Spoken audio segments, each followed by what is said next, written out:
Students, आज हम topic पढ़ेंगे AIIMS and bases of classification. Classification कैसे कहते हैं एनिमल्स की ग्रुपिंग को, ठीक है।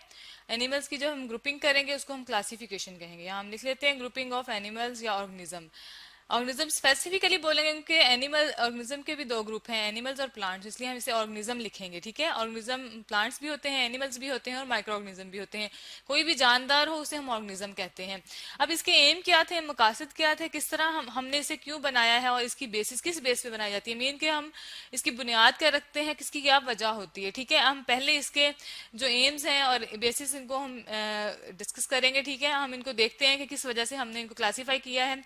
हमारे पास दुनिया में बहुत सारे एनिमल्स और प्लांट्स मौजूद हैं, ठीक है। फॉर एग्जांपल हमारे पास जो है जी, हम यहाँ जो एक एस्टिमेट है दुनिया में लगाया गया, दुनिया में मौजूद ऑर्गेनिज्म का, और उसमें एनिमल्स को जब कैलकुलेट किया गया तकरीबन 1.5 मिलियन जो है एनिमल्स पाए जाते हैं, ठीक है, पूरी दुनिया में। जो हमारी पूरी दुनिया है, मीन जो वर्ल्ड है, उसके अंदर इतने एनिमल्स मौजूद हैं हर एरिया के, ठीक है, उसमें सारे एरियाज इंक्लूडेड हैं। इसके बाद हमारे पास जो प्लांट्स हैं वो इनसे कम हैं। देखें जरा, हमारे पास प्लांट्स कम हैं और एनिमल्स ज्यादा हैं।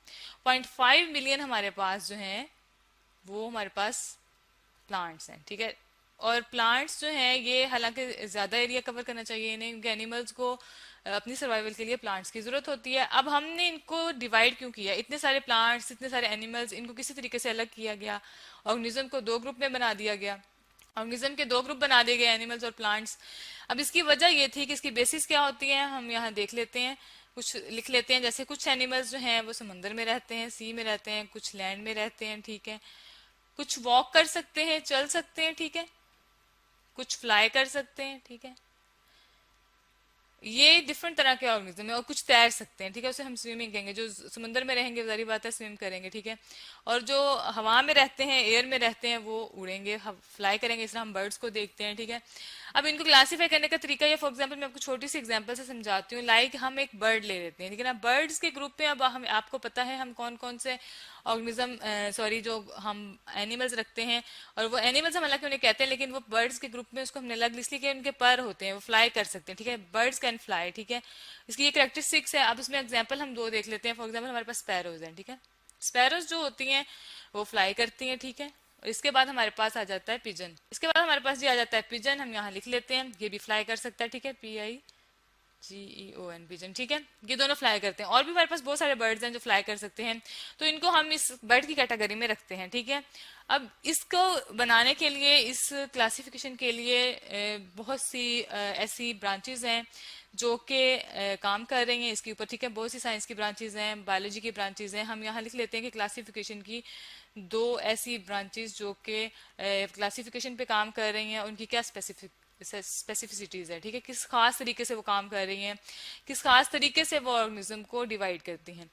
हमारे पास ये क्लासिफिकेशन आ गई, इसको हमने डिवाइड किया जी दो ग्रुप्स में, ठीक है। क्लासिफिकेशन करने वाले दो ग्रुप्स हैं, दो तरीके हैं हमारे पास। फॉर एग्जांपल हम तरीके लिख लेते हैं, ठीक है। फर्स्ट है जी हमारे पास टेक्सोनोमी, टेक्सोनोमी, ठीक है। दूसरा है जी हमारे पास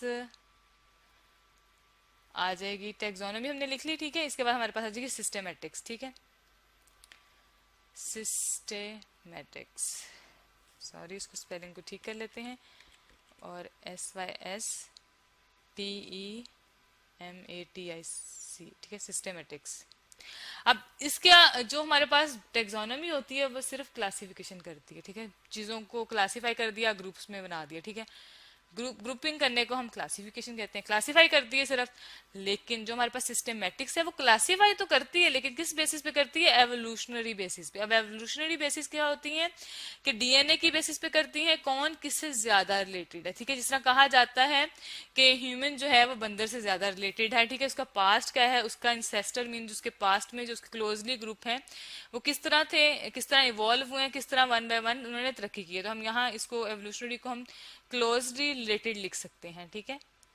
जो क्लोजली रिलेटेड ग्रुप होते हैं या एक दूसरे से एवोल्यूशनरी मीन तरक्की कर करके बनते हैं, one by one, step by step.